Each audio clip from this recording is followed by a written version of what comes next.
Está na hora de saber, perguntar pra se informar. Relógio Entrevista está no ar. Olha, hoje, dia 3 de março, é Dia Mundial da Audição.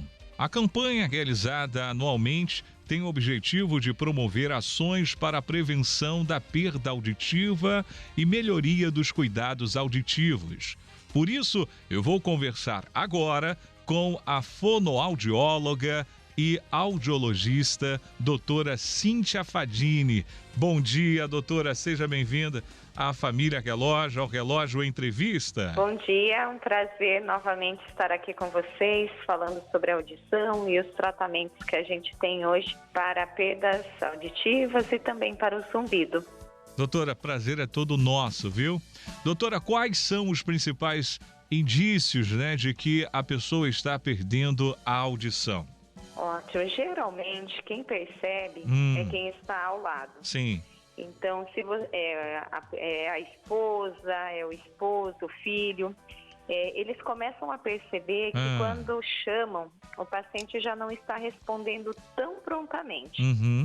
A televisão já começa a ficar mais alta, aparece um som, um zumbido na orelha, eles começam já a ficar mais retraídos.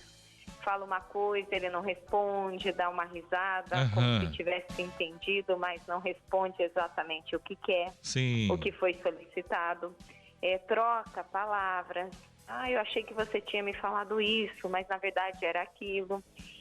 E aí isso vai agravando, até chegar a um ponto que o paciente já começa a ter grandes dificuldades para ouvir, para entender. Entendi. E nesse momento os pacientes aí já começam a não querer mais em lugares com barulho, muitas pessoas falando, já começa a evitar essas situações para não demonstrar que estão ouvindo menos. E doutora Cíntia Fadini, é verdade que quem ouve o fone de ouvido muito alto ou trabalha muito exposto a ruídos tem mais chances de ter problemas auditivos?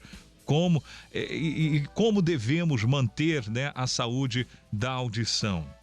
Exatamente. Então, nós temos a questão genética, Tem pacientes que têm mais indícios para desenvolver uma perda auditiva, porém, quando eu uso intensidades fortes, fone de ouvido, longos períodos de exposição ao ruído, essas queixas começam antes do que deveriam. E aí a gente tem sim o início de uma perda auditiva.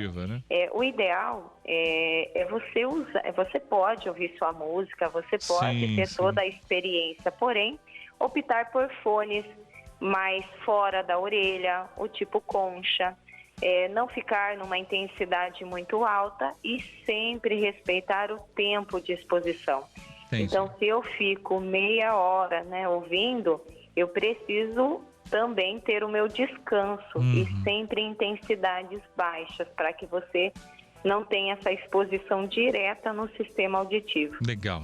Gente, olha, hoje é dia 3 de março, é o Dia Mundial da Audição. Por isso nós estamos hoje conversando com a fonoaudióloga e audiologista, a doutora Cíntia Fadini. Eu sei que tem muitos que estão aí acompanhando, que trabalham nessa área também, a turma que mexe aí com dentro dessa área, que está, de qualquer forma, sendo influenciado aí a sempre usar o fone. Tem muita gente que vai pelo transporte, público, vai para o trabalho, ouvindo lá um fonezinho, até mesmo em casa, as donas de casa, às vezes, hoje com a internet, vai lá, bota o fone, vai fazendo, tem os afazeres, ouvindo aí a rádio com o fonezinho ouvindo, mas estamos tirando aqui dúvidas, questionando sobre essa questão. Além do ruído excessivo, doutora, existem outras razões que podem levar à perda da audição? Eu gostaria que a doutora relatasse pra gente. Sim, nós temos duas principais perdas, que é a perda de condução,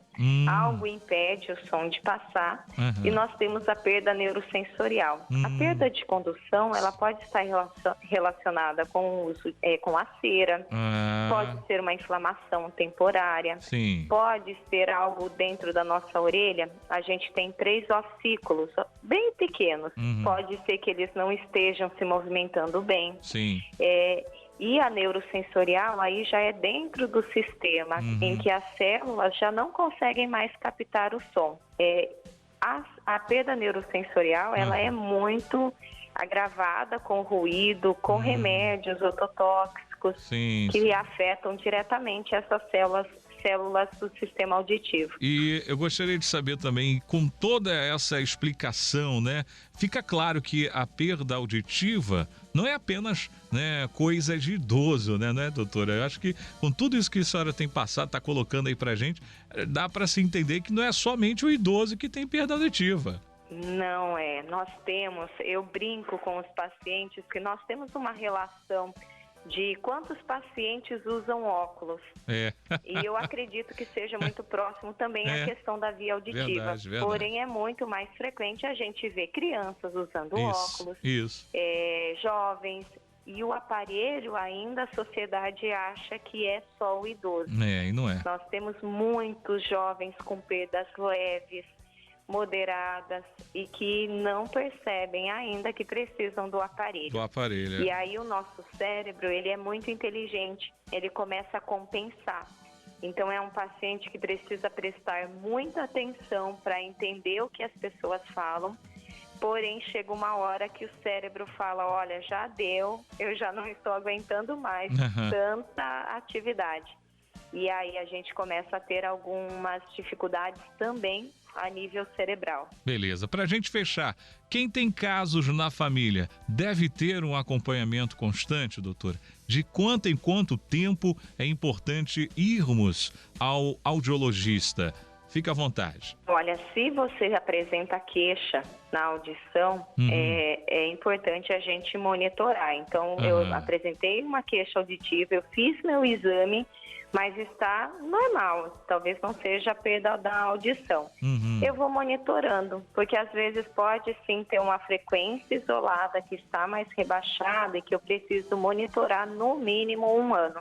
Porém, se eu já tenho uma perda auditiva, se eu não estou usando o aparelho auditivo, eu preciso de 6 em 6 meses no máximo, porque eu posso ter um agravamento de uma hora para outra, essa perda aumentar. Muito bom. Legal. Tá aí, gente. Eu conversei com a fonoaudióloga e audiologista, a doutora Cíntia Fadini. Falamos sobre a saúde auditiva no Dia Mundial da Audição. Muito obrigado pela sua participação, doutora. Tenha um bom dia. Até o próximo Relógio Entrevista. Muito obrigada e um abraço para todos. Outro abraço.